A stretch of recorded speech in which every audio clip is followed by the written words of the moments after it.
यूं तो इबादत बहुत की तुमने, यूं तो इबादत बहुत की तुमने, रोज़े में खुदा से मोहब्बत की तुमने, रोज़े में खुदा से मोहब्बत की तुमने।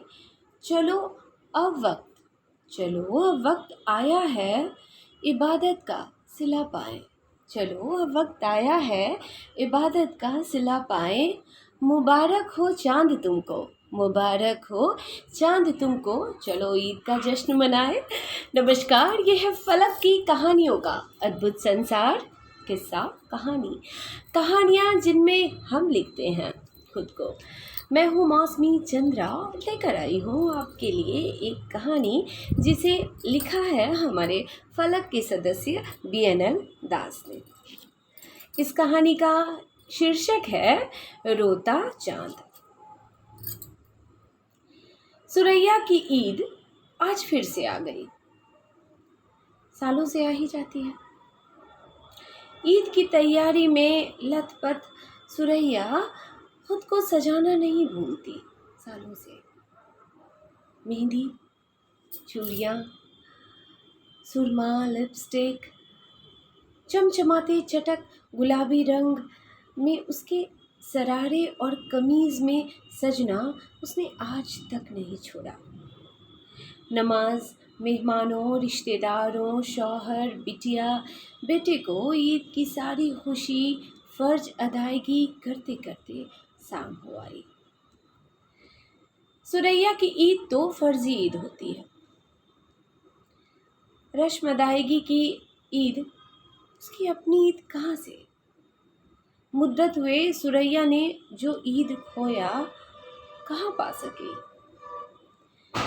चांदनी रात वाली वो ईद, उसके छोटे भाई के कॉलेज में साथ पढ़ने वाला रशीद उसके घर इस बार आया था ईद मनाने। कद्दावर खूबसूरत रशीद को सुरैया अपने बुरके से देखती रहती। शाम की बैठकी में उसके गज़ल और शेर तूफ़ानी गति से उसे रशीद की ओर ले जाने लगे। रशीद ने अभी तक सुरैया को नहीं देखा था। सुरैया बुरके में रहती थी। रशीद ने तब तक सुरैया को नहीं देखा था, न उसकी आवाज़ सुनी थी। कहने को सुरैया के कदमों की आहट से उसका परिचय बेशक था, पर उसने उसे देखा नहीं था। ईद गई तो भाई तनवीर और रशीद लौट गए। सुरैया न जाने क्यों रशीद के लिए बिल्कुल नया एहसास पालने लगी। चिट्ठियों का सिलसिला शुरू हुआ। रशीद ने उसको देखा नहीं था, पर सुरैया के लिए उस एहसास को जीने लगा जिसमें सुरैया जीती आ रही थी। रशीद ने लिखा था, मैं फिर इस बार ईद में तुम्हारे घर आऊँगा। सुरैया, इस पर बुर्का उतार के आना मेरे सामने, बस एक बार मुझे तुम्हें देखना है। एक बार देख लो तुमको, फिर निकाह की बात अपनी वालिदा से करूँगा। इसी बीच सुरैया के अब्बू ने अपनी बहन के बेटे शादाब से निकाह का दिन मुकर्रर कर दिया। सुरैया रोती चीखती रही, पर जैसा कि होता है, सुरैया के पंख काटकर उसे पिंजरे में बंद कर दिया गया। ईद आई, रशीद और तनवीर आए। सुरैया भी रशीद के सामने आई, पर बुरके में। सुरैया ने जी भर कर रशीद को बुरके के अंदर से देखा। रशीद भी सुरैया के निकाह की बात जानने के बाद ऐसा लगा मानो आसमान से गिरा हो। संयोग से रशीद सुरैया से अकेले में मिल सका और कहा, सुरैया, एक बार अपना चेहरा मुझे दिखाने की ज़रूरत कर दो। मैं आज के बाद कैसे देख पाऊँगा तुम्हें? हर्फ, एहसास सभी देखा है सिवाय तुम्हारे चेहरे के।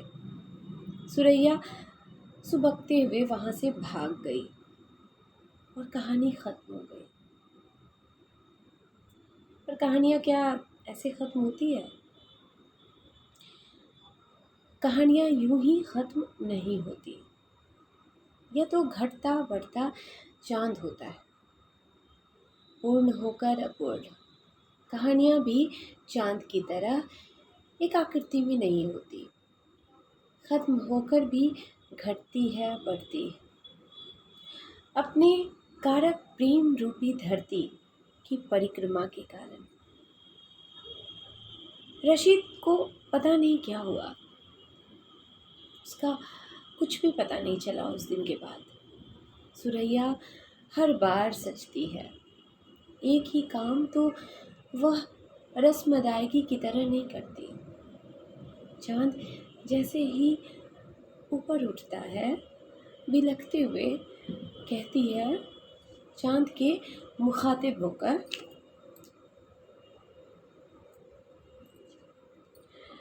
उसे ले आओ चांद मेरे,